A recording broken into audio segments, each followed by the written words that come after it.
Dayuma, anda circulando por redes sociales una noticia, lo pongo así entre comillas, del descubrimiento de una ciudad perdida en el noroccidente de Quito. ¿Esto es cierto?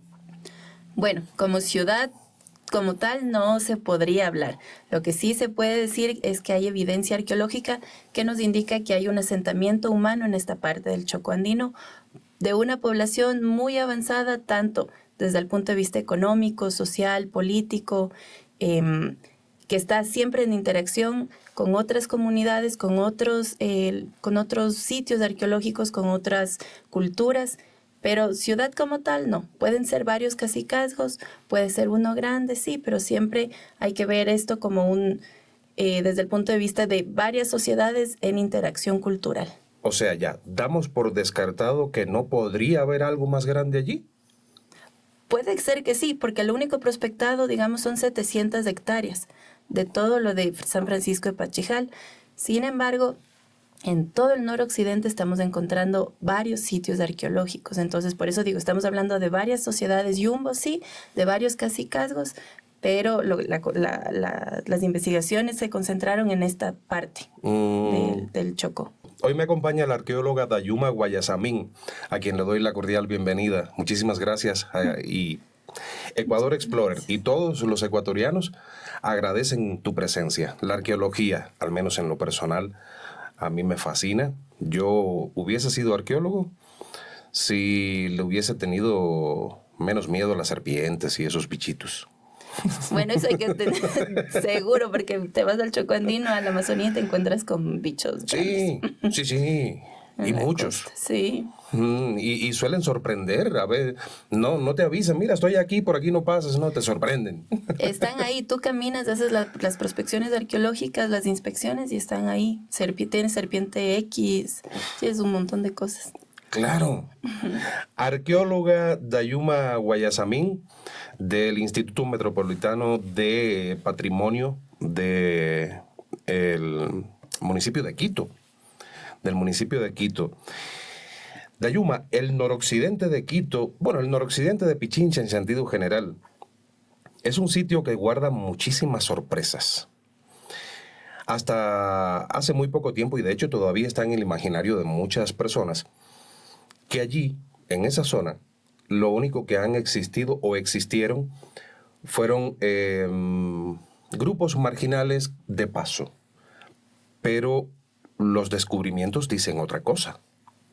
¿De qué se trata? ¿Es que realmente estaban allí asentados durante años? ¿O debemos mantener la idea de que los yumbos u otras comunidades solo utilizaban ese sector con los culuncos para trasladarse entre la Amazonía, la costa y la sierra? ¿Cómo debemos interpretar todo esto? Justamente, la arqueología es sentido común. Cuando una persona encuentra recursos naturales que le sirve para quedarse en este lugar, cuando encuentra agua, cuando hay quebradas, cuando hay ríos, la gente se asienta en estos lugares. Cuando tiene recursos humanos de animales, de tierra fértil, por ejemplo, para la agricultura, la gente se queda ahí. Tienes razón. Hemos pensado siempre que los yumbos eran solamente comerciantes que estaban comercializando justamente productos de la costa hacia la sierra, de la sierra hacia la costa, pero no.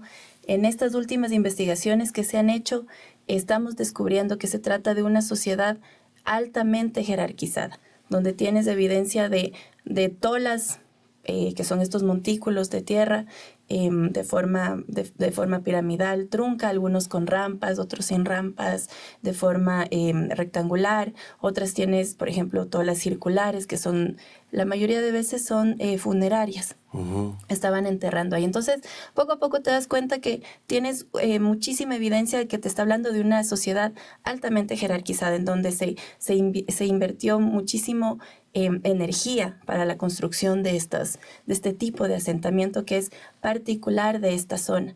Tenemos Cochasquí también, por ejemplo, el mismo estructura habitacional que son estas tolas. Tenemos lo mismo en la parte de la Amazonía. Entonces estamos hablando de sociedades no solo que se adaptan a su medio ambiente, sino que lo están transformando de acuerdo a sus necesidades. Entonces, poco a poco vamos cambiando el chip de los yumbos únicamente como comerciantes, sino como una sociedad que conocía su medio ambiente, utilizaba sus recursos para su vida diaria. Comercializaba, sí, a través de estos culungos, pero la evidencia nos está haciendo pensar más allá. Una sociedad mucho más compleja, con niveles de intercambio ya mucho más largos, digamos, a mayor distancia, que entendía su paisaje, lo adecuaba de acuerdo a, digamos, ¿por qué las tolas, por qué yo construyo mi casa de esa manera, en un lugar alto? Entonces, ¿por qué? Para evitar las inundaciones, por ejemplo, para evitar los animales como las serpientes que se suban a las casas. Entonces, es un entendimiento del medio ambiente por parte de estas sociedades. Y sí, o sea, los yumbos resultan ser un cacicazgo muy importante para toda esta parte del sector. Y son una población que no llegó en integración. En integración los conocemos como yumbos, pero tenemos evidencia de varios sitios en el noroccidente desde la época formativa, es decir, de 1500 antes de Cristo. Entonces podemos hablar que el Chocó andino, la zona del noroccidente de Pichincha, es un sitio multicomponente, es decir, que hubo evidencia arqueológica en distintos periodos por los recursos naturales. A ver, estamos hablando de 1500 antes de Cristo. O sea, 3.500 años atrás. Uh-huh. Esto es interesante. Hay muchos ecuatorianos que conciben la historia de Ecuador, del Ecuador actual, a partir de la llegada de los incas. Pero eso es súper reciente. Estamos hablando de una llegada de los incas hace aproximadamente unos 500 años. Y tú estás hablando, como también se habla en múltiples escenarios, de miles de años. Sí, justamente. Siempre empiezo, cuando hay alguna exposición, alguna charla, pregunto a las personas, ¿saben quiénes somos? ¿De dónde venimos? La mayoría de gente dice, sí, somos incas. De 10 personas, 8 me responden, somos incas. Nos estamos olvidando de toda la historia antes de los incas. Tenemos más de 11.000 años de historia antes de la llegada de los incas. Los incas sí son parte de nuestra historia, pero es un tiempo cortito. Claro. 80 años en el sur, 40 en el norte. O sea, antes de ellos tenemos 12.000, desde la época precerámica, pasando por el arcaico, formativo, desarrollo regional, integración. Es un proceso cultural. 11.000 años de desarrollo de la cultura. Y hay que siempre ponernos a pensar que las sociedades prehispánicas son personas científicas que entendieron su medio ambiente, intentaron sistemas constructivos. ¿Por qué? Porque vemos en evidencias culturales que pasan, por ejemplo, de casas circulares a casas rectangulares, vuelven a rectangulares, vuelven a circulares. Entonces, ¿por qué? Es entender por qué les conviene mejor de acuerdo a un tipo de medio ambiente. Entonces, Claro. Es eso. Has mencionado en varias ocasiones los yumbos. ¿Las evidencias estratigráficas del sector apuntan a que solo fueron yumbos los que habitaron ese sector? Digamos, los yumbos se los conoce a la sociedad desde el periodo de integración. Seguramente los anteriores a los yumbos tenían algún otro nombre. Ya te digo, vienen desde la época del formativo. Uh-huh. En varios sitios, o sea, tenemos hasta desarrollo regional, tenemos Monte Quinto, por ejemplo, Los Naranjos, que son sitios arqueológicos donde se encontraron evidencia desde el periodo formativo. Luego ya los yumbos, que es esta sociedad jerarquizada, comerciante, que intercambiaba la obsidiana por la concha spondylus, etcétera. O inclusive el ají, el algodón, la coca eran productos que se cultivaban en la zona del noroccidente y que eran comercializados hacia tanto la costa como la sierra. Entonces, sí, o sea, los yumbos se los denomina a este grupo social desde la época de integración, que va más o menos del 800 después de Cristo en adelante. Pero es una sociedad que antes no se la conocía o se pensaba que eran sociedades pequeñas que habitaban ciertos lugares, pero no. Estamos descubriendo justamente la primera investigación arqueológica que se hizo en la zona de Pachijal fue en el 2019, igualmente por parte del IMP. Ahí la prospección fue pedestre, no hubo este sistema LIDAR, que es el que hicimos ahora. Ahí se pudo registrar 40 montículos y 10 terrazas. ¿En el 2019? En el 2019 ya teníamos evidencia de estos, Ujú. de estos grupos, digamos, que vivían en San Francisco de Pachijal. En 2023 se hizo nuevamente esta consultoría para intentar entender toda la zona de San Francisco de Pachijal. Se utilizó tecnología nueva, que es este LIDAR, que consiste en un dron, envía señales a la Tierra, luego en el procesamiento de la información es como que levanta la capa vegetal y ves las geoformas que existen. De 40 montículos pasamos a 220 montículos en 700 hectáreas. De 10 terrazas pasamos a 110 terrazas. Es emocionante. Sí, esta consultoría que estuvo justamente a cargo de, bueno, ejecutada por el IMP, a cargo de Juan Gijón, del arqueólogo, también encontraron varios caminos, un camino raro, que es como una calzada, digamos, elevada, que habían visto por primera vez en esta parte de aquí, pero yo en otras investigaciones en el oriente descubrimos la misma calzada. Entonces nos hace pensar que las sociedades están entendiendo su medio ambiente y están haciendo construcciones arquitectónicas parecidas porque es un medio ambiente parecido. Entonces, ¿para qué me sirven a mí calzadas elevadas, digamos? Para evitar las inundaciones entre un montículo y otro. Están encontrando culuncos, estructuras hundidas muy parecidas a las de Tulipe, encontradas justamente en el complejo arqueológico. Entonces estamos hablando de una sociedad que, ya te digo, invirtió mucha energía en la construcción de todo esto. ¿Por qué? Porque había un cacique a la cabeza, encargado de mandar a los demás para que hagan estas construcciones. Entonces sí, es impresionante todo lo que en estas 700 hectáreas estamos encontrando y sin duda alrededor hay miles más de montículos. Ya cuando decimos comunidades, ya nos imaginamos el cacicazgo, nos imaginamos un sitio en el que convivían. Pero para mantenerse en un sitio necesitan una cierta logística, la alimentación, agua. Bueno, el agua sobra en esa zona de allí, hay muchísima agua. Y sabemos que los yumbos tenían un dominio del agua muy interesante. Ahí tenemos a Tulipe.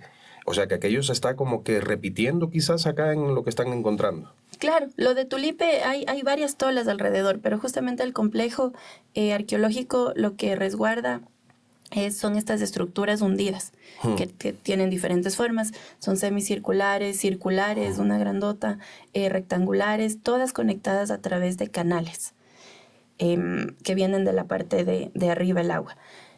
Lo mismo está pasando en Pachijal, pero ahí no tenemos varias estructuras hundidas, solo se ha encontrado una de forma rectangular. La consultoría la excavó. Esta tiene, por ejemplo, un canal de desfogue que va hacia el río. Las de Tulipe no. ¿Por qué? Porque en las investigaciones anteriores se ha revelado que el agua la tierra succiona el agua y esta se va directamente al río. No existe canal de desfogue. Entonces son técnicas diferentes, adecuaciones diferentes de estructuras de acuerdo al lugar en donde se están emplazando. No hay muchas estructuras. Sabemos que en el Triunfo hay más estructuras hundidas. También tienen que ser investigadas, pero estamos viendo que hay varias de estas, pero no muchas. Entonces sabemos que estas estructuras son definidas para algún tipo de ritual, seguramente relacionado al agua. Sí, se ha planteado en varias ocasiones, y qué bueno que estás aquí para consultarte, ¿no? Que tal vez utilizaban las piscinas como espejos para mirar el cielo. Es una hipótesis, son varias hipótesis. El problema de ahí es que es un bosque nublado, entonces no todas las noches Exactamente. se pueden ver las estrellas. Y digamos, o sea, estamos yendo por la teoría que son estructuras utilizadas para algún tipo de ritual, no necesariamente para ver, porque no siempre estaban con agua.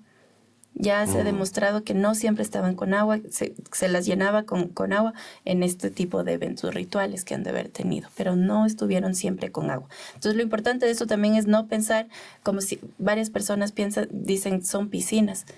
No son piscinas porque la gente no entraba a nadar ahí, no era recreativo, eran lugares para eventos rituales. Y Claro. se las llenaba a veces, no siempre. De hecho, alguien comentó en una ocasión, en un reportaje que yo hice sobre Tulipe en uno de mis canales, dice, eso lo utilizaban para criar truchas.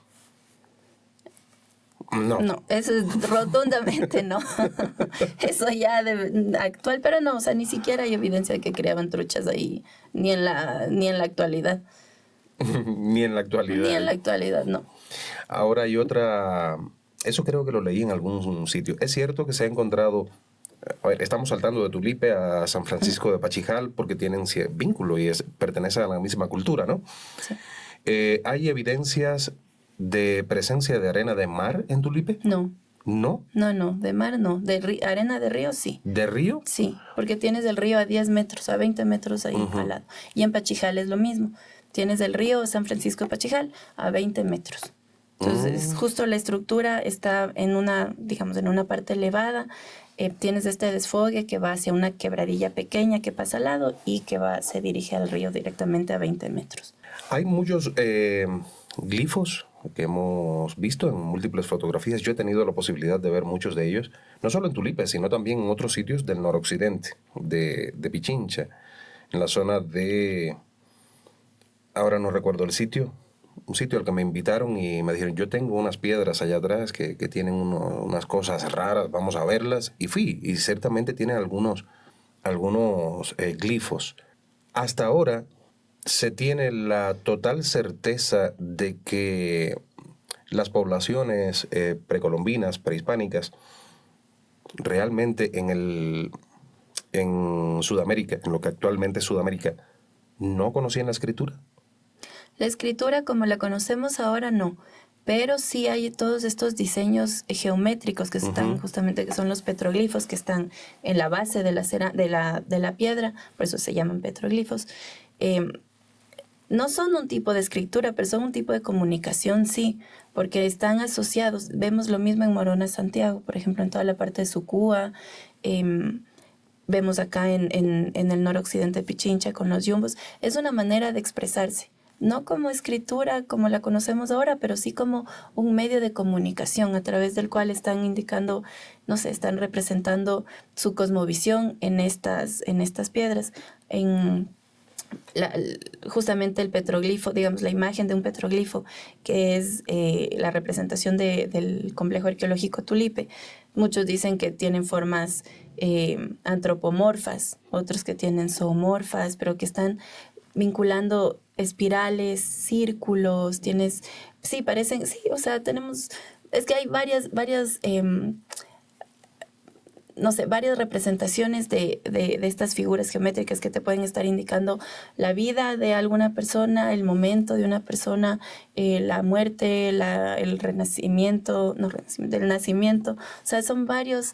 Es la cosmovisión, lo que sí es la cosmovisión planteada en estos petroglifos, que es un tipo de comunicación, no escritura, pero sí comunicación. Mencionaste uno de los petroglifos que más debate genera, que es la espiral, que tiene múltiples interpretaciones. Hay montones de interpretaciones sobre él. Habría que ir allá para preguntarles a ellos, a ver, ¿qué tú quisiste decir con esto? Ahora es todo interpretaciones. Sí.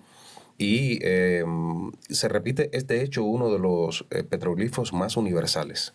Está presente en múltiples latitudes del mundo. Lo que genera una idea de... A mí lo primero que me viene a la cabeza es convergencia cultural, ¿no? Buscaron el mismo método para plasmar alguna idea, cosas así. A veces se habla de que sí hubo contactos transatlánticos con otras culturas, con otros sitios. De hecho, ya está probado que hubo contacto con la Polinesia a través del Pacífico. Es Pacífico. Sí. Y este espiral lo encontramos también en una roca muy famosa que es la denominada Piedra Pintada, que está más acá al norte, que hay algunos glifos allí también. ¿Cuál es tu interpretación de esto? Mira, es lo mismo. ¿Por qué las pirámides de Egipto, por ejemplo, se parecen mucho a las pirámides de acá? Uh-huh. Mi interpretación es la siguiente. Los egipcios, por ejemplo, quisieron hacer construcciones altas, digamos, que llegaran a sus deidades. Aquí tenemos construcciones también altas, parecidas a las pirámides, no son las pirámides como tal, pero también son construcciones altas que aquí eran funcionales.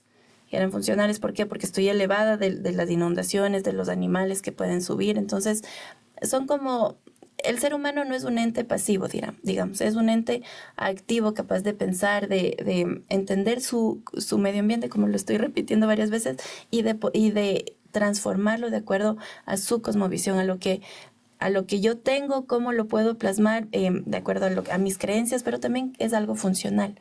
Entonces, yo pienso que todo esto está como ya es inherente al ser humano, que en algunas ocasiones sea para elevar, digamos, llegar a sus deidades, otro para sus viviendas, o asemejarse, digamos, a las montañas, que eran también sus deidades. Entonces, es difícil decir para qué era el espiral o para qué son, digamos, las pirámides parecidas allá, aquí truncas acá, pero es algo como la cosmovisión plasmada a través de estos símbolos que coinciden, en muchas culturas coinciden. Para otros representará alguna otra cosa, para nosotros es en la cultura andina, pan andina, es el renacimiento, es la muerte y volver a vivir, etcétera. Entonces es eso, o sea, la iconografía ya a veces es un poco difícil de interpretar porque ya Sí. depende del bagaje cultural de la persona inclusive que interpreta esto o que quiere hacer los estudios. ¿Consideras que las culturas latinoamericanas, o sea, latinoamericanas, hispanoamericanas, yo no voy a entrar en ese debate ahora de cómo debería llamársele, simplemente las culturas que habitaron el continente de la actual América, tuvieron contactos con otras culturas que les condujeran a un nivel más elevado culturalmente o solo dependió de ellos? Contacto con otras culturas definitivamente sí. El hecho de que yo transporte, digamos, los yumbos, transporte los productos de la sierra hacia la costa y conozca a los manteños, ya me da un cierto, me abre la mente, digamos, a otro tipo de manifestaciones culturales que yo puedo incorporar a las mías. Claro. Porque el comercio no solo es de productos, sino es un intercambio cultural también. Para más, para menos, no te puedo decir, simplemente son intercambios que yo, digamos, el búho de ellos lo quiero incorporar a mi vasija, pero de diferente manera, o etcétera. Pero digamos, el contacto con extraterrestres, sí, desde el punto de vista profesional, sí, no estoy para nada de acuerdo, porque es un poco desmerecer todo este conocimiento científico que estamos viendo en Caral, por ejemplo. Claro. En Perú tenemos Caral, 5.000 años antes del presente, no tenían ni siquiera cerámica, pero ya hacían todas esas estructuras hundidas que vemos. Aquí tenemos cerámica primero. Entonces es de acuerdo, digamos, el desarrollo cultural de las sociedades se da de acuerdo a su medio ambiente y al proceso de cada uno. Aquí, ¿por qué no tenemos imperios, por ejemplo? ¿Por qué no tenemos estados?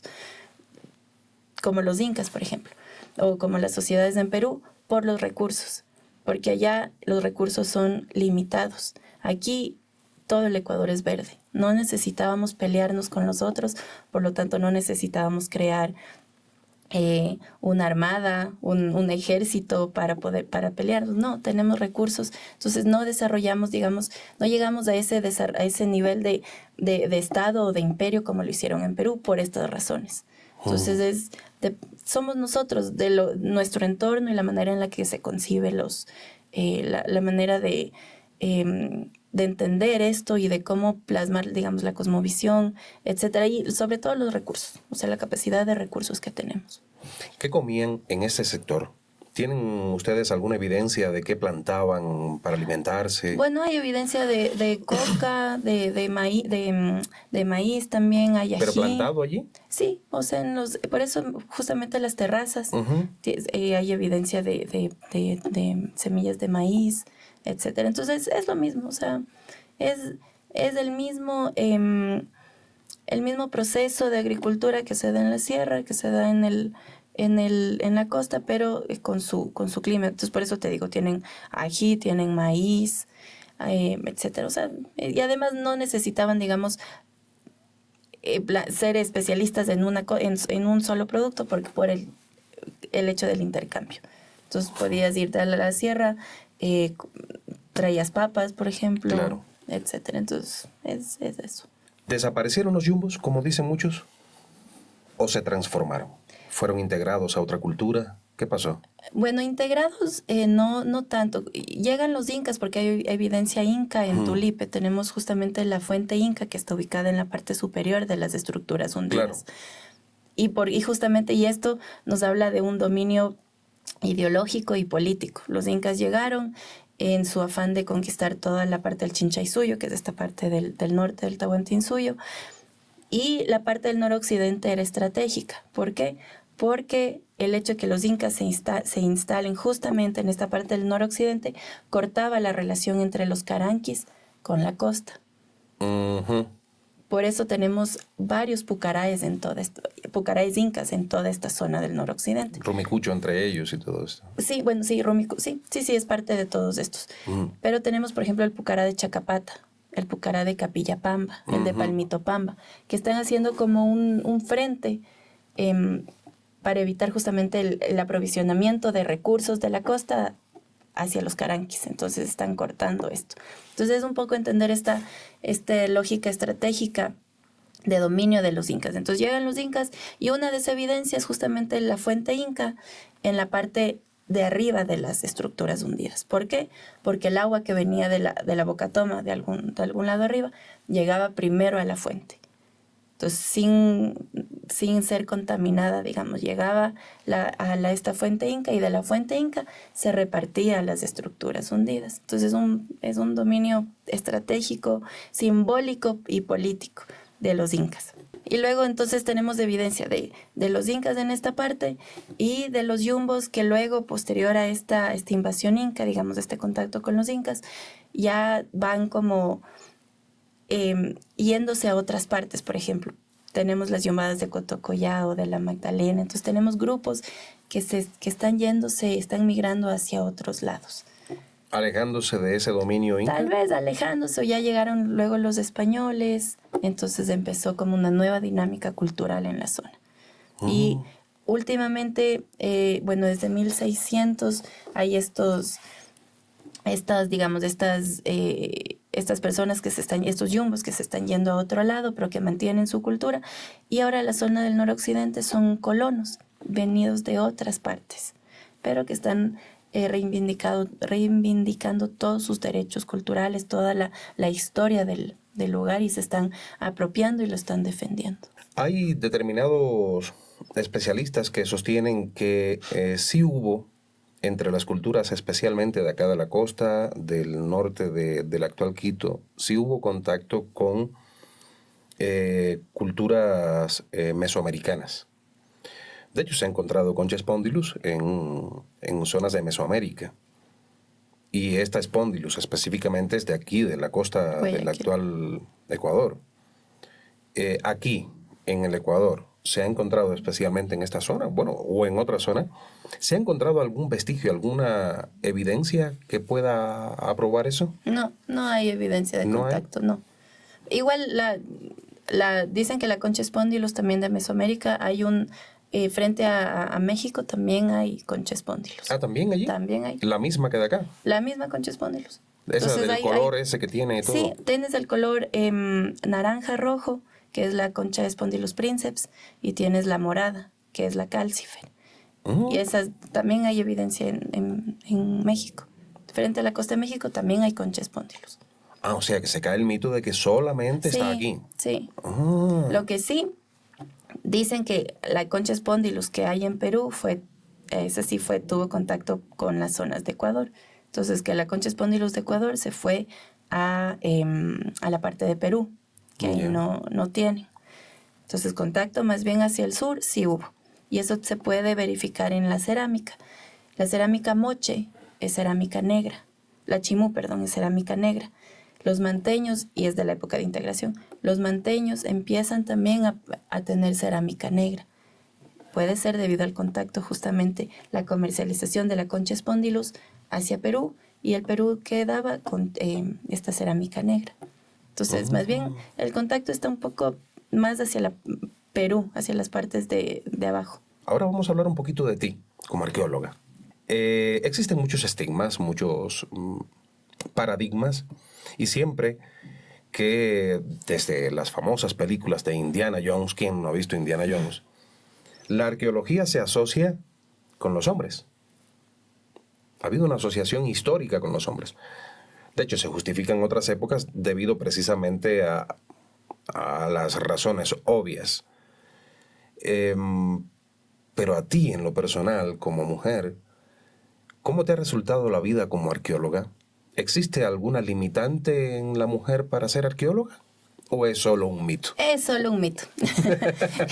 En campo nos toca hacer las mismas cosas que cualquier hombre o mujer. Nos toca cargar palas, cargar picos, sacar la tierra, meternos en las excavaciones, enfrentar a los animales. O sea, yo digo, mientras haya pasión, mientras haya ganas de hacer las cosas, mientras te guste hacer lo que haces, no hay dificultad. Estamos sí en un mundo machista, sí, pero el trabajo que se demuestra es un mito eso de hombres y mujeres. Las arqueólogas tenemos la misma capacidad, las mismas oportunidades de hacer, y lo estamos haciendo y lo estamos demostrando con todas las investigaciones, con todos los resultados de nuestros trabajos, tanto en campo como en museos, como en oficina. Entonces, no, es un mito. ¿Te ha ido bien como arqueóloga? Me ha ido bien desde que decidí ser arqueóloga. Cuando tenía 10 años me ha ido súper bien. Genial. Me he encontrado con gente, hombres, mujeres que me han apoyado, me han abierto justamente las puertas, la posibilidad de entrar a este mundo de la arqueología, de conocerlo, de aportar con un... Yo digo, nunca hay que creerse nada. O sea, siempre el ego, aquí no entra el ego. Aquí es cuestión de aportar con un granito de arena para que todo el mundo conozca su historia, conozca su pasado. Y justamente lo que decías, saber de dónde venimos para saber qué es lo que somos, hacia dónde vamos, qué podemos proyectar hacia los demás, hacia nuestra propia comunidad y hacia países al exterior, y sentirnos muy orgullosos de todo este bagaje que tenemos, que es más de 10.000 años de historia, 11.000 años de historia.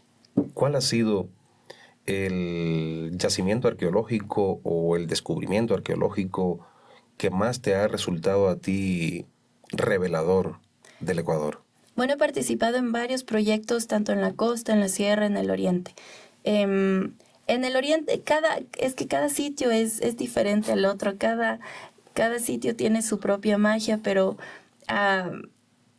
el rato de excavar, digamos, a mí no me gusta mucho encontrar oro y esas cosas. A mí lo que más me gusta es encontrar cerámica. La cerámica me encanta. Entonces, encontrar en la cerámica, por ejemplo, la huella de los dedos de las alfareras, es como que me vuela. O sea, ya me estoy imaginando a la alfarera haciendo su vasija, imaginarme el espacio en donde estaba haciendo sus vasijas, complementado, por ejemplo, con fragmentos de vasijas en la base en donde se ha encontrado la impronta de estera. Entonces ya te va armando como, ok, la alfarera tenía su espacio, en su espacio de trabajo habían esteras. ¿De dónde sacaban la estera, por ejemplo? Muchos dicen de Otavalo, pero no, aquí en la Florida, por ejemplo, se encontró la impronta de estera de una vasija. ¿De dónde sacan la estera? De la totora. ¿De dónde viene la totora? De la paleolaguna de Iñaquito. Entonces te empiezas a imaginar cómo la alfarera fue a la paleolaguna de Iñaquito, cogió la totora, la procesó para que se haga una estera, la puso en su taller y luego empezó a hacer la vasija. Cuando la vasija estaba fresca, la puso en la estera y tuvo que salir a algún lado porque alguien le llamó por cualquier cosa y la dejó ahí y la impronta se quedó. Y el rato de que tú excavas y encuentras esto, ¿no ves? Ya te dije toda la historia de la alfarera, entonces es como, es eso, o sea, es algo que, o inclusive poner tus dedos en estas huellas, cuando encuentras estas huellas en la cerámica y ver que tus dedos no entran, no calzan. ¿Por qué? Porque tal vez la alfarera era mucho más delgada, más chiquita, entonces es eso. Es hermoso. Es muy lindo. ¿Y eres una apasionada, Dayuma? Sí. Eres una apasionada, te felicito. Sí, me gusta mucho. Gracias. Necesitamos muchos apasionados así en la historia para derribar mitos e ir al encuentro de los verdaderos antepasados del ecuatoriano. Y, a ver, has hecho una hermosísima graficación de tus pasiones. Recientemente, bueno, no tan recientemente, hemos tenido en Ecuador la noticia del descubrimiento, entre comillas, que no es tan descubrimiento tan reciente, de esta famosa ciudad en el Valle del Upano, en la selva. ¿Cómo cómo van esas excavaciones en el sitio? ¿Se ha descubierto algo nuevo? Actualízanos en torno a eso. ¿Qué ha pasado? Bueno, y te cuento que en 2012 justamente participé en unas excavaciones en la Amazonía en Pablo VI, que queda cerca de Lupano. Ujú. También un mes duró este proyecto que hicimos junto a la arqueóloga Ana Belén Zambrano, Alden Yepes también. En un mes logramos registrar 200 montículos. Entonces, imagínate, en el Lupano también, en Tezulá y en toda esa parte de ahí hay muchísimos montículos más. Entonces estamos ya pensando que, claro, todo el noroccidente, la Amazonía igual está llena de montículos. Y ahí es peor, porque ahí se pensaban que las sociedades eran nómadas, que no había sociedades complejas, pero todo eso está desmintiendo totalmente. Totalmente. Entonces, todas las investigaciones que se están haciendo en la zona están revelando lo que está pasando en el noroccidente. Sociedades complejas, con una jerarquización social, económica, política, muy alta. ¿Hay similitudes en las estructuras que hay en el Upano y lo que están viendo acá? Es lo mismo. Es ¿Es lo mismo? exactamente lo mismo porque es un tipo de medio ambiente muy parecido. Entonces Ujú. estás encontrando el mismo patrón, digamos, el patrón de asentamiento y patrón funerario son todas las circulares, todas las rectangulares, que están haciendo plazas, por ejemplo, que están haciendo plazas en la parte acá de Morona, Santiago. Acá en el noroccidente igual, tienes todas las rectangulares con rampa, sin rampa. En Morona es lo mismo, es exactamente lo mismo. Entonces eso te digo, es un medio ambiente muy parecido, entonces las personas están haciendo una arquitectura funcional en un medio ambiente parecido. Claro, claro, claro. Se adaptan al sitio para poder subsistir en Sí, él, ¿no? y lo transforman de acuerdo a sus necesidades. Claro. Hace un ratito dijiste algo que me dejó pensando y dije, pero no podía irme de la línea que llevábamos en ese momento y quiero ahora regresarnos allá. Mencionabas, bueno, todo lo que significó la llegada de los incas al territorio del actual Ecuador, como incluso suponen que pueden haber utilizado el sector del noroccidente como un corte de las comunicaciones para ellos tener mayores ventajas. Sabemos que el imperio inca o Tahuantinsuyo, como quieran llamarle, era expansionista y que llegó a ser muy violento también. Pero ¿cómo eran las comunidades del actual Ecuador? ¿Eran pacíficas? ¿Se han encontrado vestigios de que pudiesen haber existido pugnas entre ellos, conflictos bélicos entre estas comunidades? Conflictos bélicos bueno, primero, aquí, como te decía, no hay imperios, no hay estados, lo que tenemos son cacicazgos. Entonces, un cacique que está a la cabeza, que está dirigiendo a su comunidad, digamos, a su sociedad. Entonces, tenemos de la cultura Caranqui al norte, la cultura Quito, que es la que está asentada acá, que arqueológicamente se la conoce como Quito. Tenemos los yumbos en esta parte del distrito metropolitano. Digamos, relaciones bélicas entre ellos no se ha encontrado justamente porque no había necesidad, habían los recursos necesarios. Cuando llegan los incas, obviamente, los cañaris en el sur son guerreros. Tenemos evidencia de que, o sea, las sociedades no son guerreras entre sí, pero cuando vienen los incas a conquistarles, digamos, tienen que defenderse. Entonces, los incas de abajo, tenemos arriba los caranquis, por ejemplo. Entonces, hay pugnas con los incas, con los cañaris, los incas con los caranquis. Los yumbos no hay evidencia de una guerra, digamos, entre yumbos e incas. Tal vez porque los yumbos eran más comerciantes. Los caranquis tenían todo su sistema defensivo de pucaraes, por ejemplo, igual que los incas. Entonces tenemos el país caranqui que está delimitado justamente por todos estos pucaraes para hacerle frente a la subida de los incas. Los cañaris igual se ha hablado de una pugna que ya empezaba, digamos, que con la llegada de Atahualpa, porque Atahualpa es de Cusco. no es, digamos, no nació acá. Lo que sí es referente ecuatoriano porque se quedó aquí en Ecuador, pero en realidad es cusqueño. Entonces, los cañaris estaban a favor de Huáscar.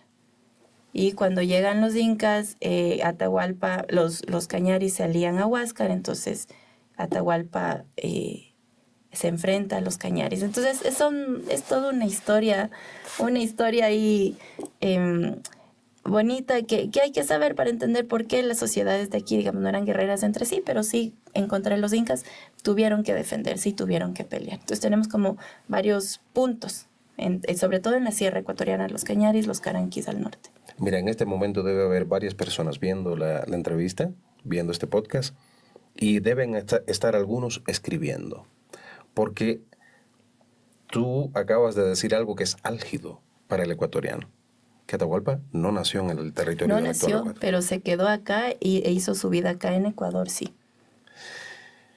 Yo nunca he tomado partido en ninguna de las dos hipótesis, de que haya sido del actual Ecuador o que haya sido del Cusco. Nunca he tomado partido en ella porque, a ver, no soy ni historiador, ni arqueólogo, ni mucho menos. Pero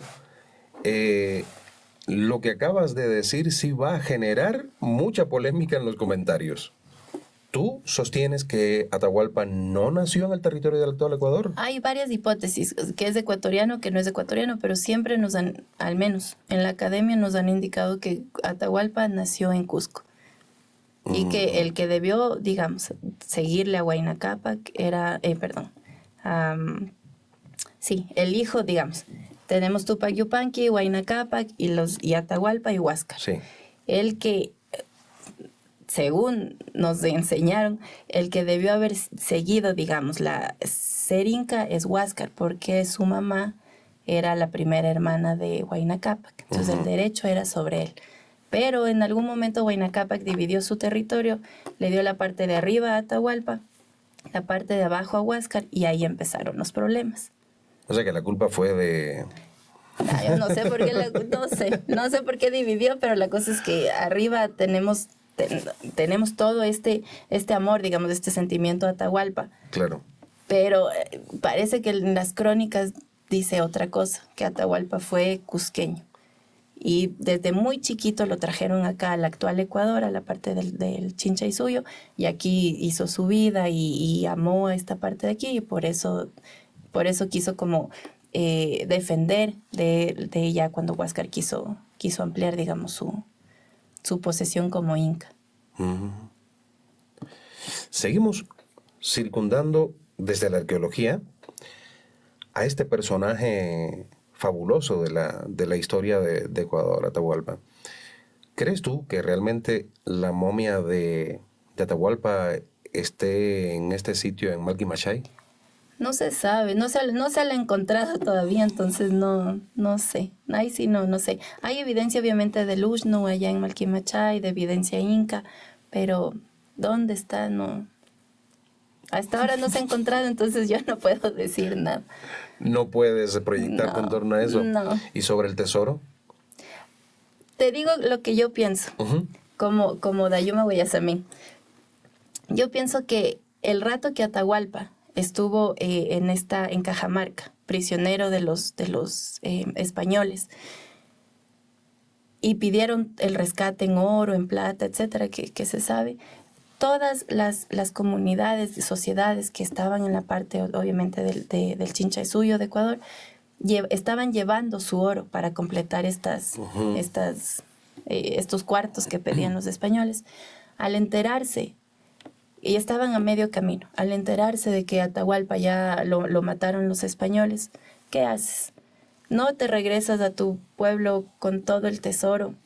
Simplemente ya empieza la guerra. Lo mataron a Atahualpa, empieza la guerra con los españoles. Lo que haces es, por sentido común, esconderlo en algún lado de donde estás y regresarte a proteger a tu familia, a crear puestos de defensa.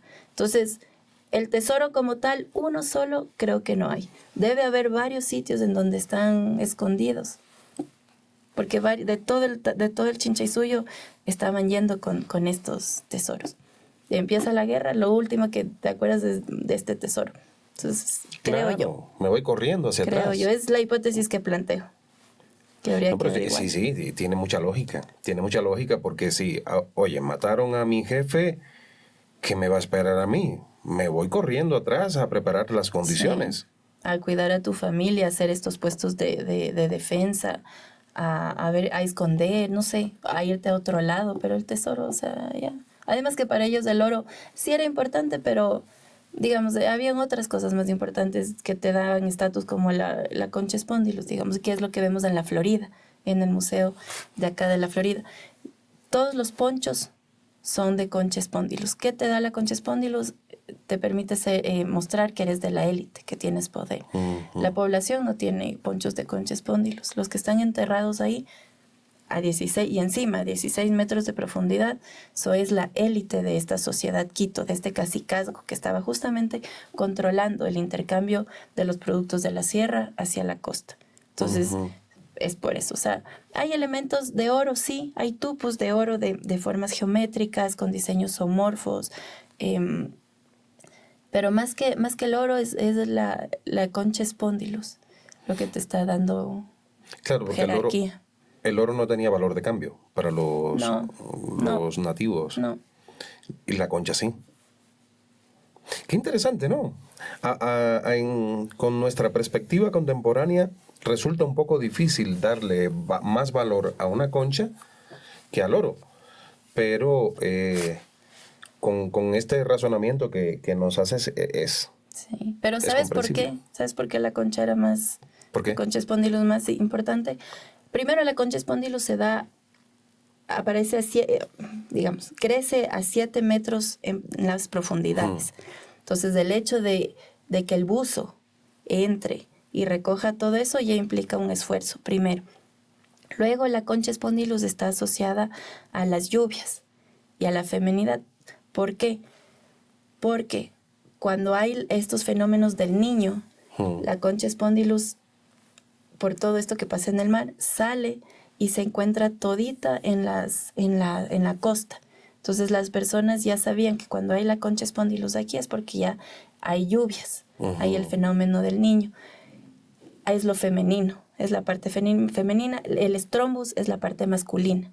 Entonces, el hecho de que, claro, está relacionado a lo femenino, al agua, a las lluvias, entonces te está como... Es como una concepción simbólica que va más allá de lo económico. Vamos a ir dándole un poquito de cierre porque tú tienes tu tiempo también y yo te lo valoro. No quiero retenerte demasiado aquí, pero sí me gustaría que te pudiese tener en algún otro momento para continuar hablando de otros temas y seguir con mi propósito con este podcast, que es acercar a los ecuatorianos a su verdadera historia y desmitificar todo aquello que todavía pulula en el imaginario popular a partir de los conocimientos científicos, de los conocimientos de los expertos. Para ir cerrando, vamos a quedarnos ya en Quito, y justamente en este sitio que mencionaste, la Florida. A mí, en lo personal, esas tumbas pozo me resultan demasiado interesantes, demasiado, incluso vamos a utilizar la palabra en este contexto, misterioso, porque no conozco de otras tumbas similares en la región. No recuerdo, por eso te pido que me ayudes en eso, ¿no? Solo ahí, en ese sitio, se han encontrado hasta el momento. Pero en la región, en el norte, el sur de Ecuador, incluso en el Perú, ¿existen evidencias de este tipo de tumbas? No, bueno, en Yacha hay evidencia de tumbas también profundas, pero las de la Florida, digamos, son únicas. Porque primero tienes en forma de trébol, tienes 3 tumbas en forma de trébol, tienes también el patrón geométrico de 4 tumbas, de 2 tumbas o una sola. Es único, es único. Hay historiadores mexicanos que nos visitaron y que se quedan fascinados porque no han encontrado en otro lugar tumbas parecidas. Entonces, la Florida, digamos, es una necrópolis única, lo podemos decir así, única. Al menos en todo Ecuador, en Perú, no hay más de Claro. esto. ¿Y por qué? lo interesante de esto es por qué las personas cavaron 16 metros de profundidad. Es justamente porque el concepto, ¿no? La concepción de mientras más cerca de la madre tierra, de la Pachamama esté la persona, y sobre todo en posición fetal, porque es como naces en posición fetal, entonces regresas a la madre tierra en posición fetal. Es esta idea de la muerte como renacimiento.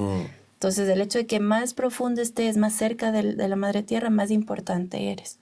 ¿Qué está pasando con la arqueología, la historia, la historiografía, en fin, en el Ecuador? ¿Se necesita de más apoyo institucional en este caso para que el ecuatoriano tenga acceso más directo a su historia? ¿O estamos bien, así como estamos? Bueno, te puedo hablar desde la institución. Yo pertenezco al Instituto Metropolitano de Patrimonio, que es justamente el ente ejecutor de varios proyectos. Entonces, dentro del lineamiento que se plantea, son siempre investigaciones arqueológicas para y con la comunidad. Desde el punto de vista arqueológico, yo no entiendo la arqueología si no es ligado a la comunidad. ¿Para qué hago yo arqueología? Para que los demás sepan su historia, sepan y lo puedan proteger, pero primero se apropien de este conocimiento. Entonces, mientras más apoyo, mejor. Pero sí estamos, creo que en una época en donde se tiene conciencia de que debe haber muchas investigaciones arqueológicas, proyectos que están incorporando inclusive tecnologías nuevas como el LIDAR, que están aportando muchísimo más, están ahorrando tiempo. Imagínate, digamos, en un mes hacer únicamente registrar 40 montículos frente a un mes de LIDAR en donde se registró, no, ni siquiera un mes, sino una semana de LIDAR. Claro. O sea, 200 montículos es impresionante. Entonces, siempre, o sea, el apoyo es bienvenido. Mientras más proyectos haya, mejor. Mientras las personas, digamos, valoren más su historia, mucho mejor. Pero para eso tenemos que dar a conocer primero la historia que tenemos. Si no conocemos, no podemos valorar. Y si no valoramos, no podemos proteger. Entonces, suena cliché, pero así es, o sea, es así. Entonces, yo veo que hay como más proyectos. La gente inclusive, antes de remover suelos en construcciones, tiene que hacer la investigación arqueológica porque se puede perder. Ahorita con la expansión urbana estamos perdiendo información arqueológica. Entonces, antes de construir, puede ir el arqueólogo, puede hacer la investigación, recuperar toda esa historia de esa parte, digamos, y va sumando a todo el conocimiento histórico y social que podamos tener y que podamos proyectar, como digo, al resto de personas, ya sea aquí en Ecuador o sea a nivel internacional. ¿Para qué? Para sentirnos orgullosos de lo que somos, de la identidad que tenemos. ¿Así te sientes? ¿Orgullosa? Así, yo orgullosísima. Orgullosísima, y espero proyectar eso porque es por lo que trabajo y por lo que sueño siempre. Como arqueóloga en lo personal y como arqueóloga también de la institución. Te pregunté para que quede constancia verbal, pero yo lo sé. De solo mirarte la forma en que lo dices, tu pasión, sé que te sientes orgullosa. La última pregunta. Si hoy todos en el Ecuador votáramos por ti como presidenta del Ecuador, ¿cómo tú solucionarías los problemas del país? Esta pregunta se la hago a todos mis invitados. Supongamos que ahora nos ponemos de acuerdo y votamos por ti. Te queremos como presidenta del Ecuador. ¿Qué harías?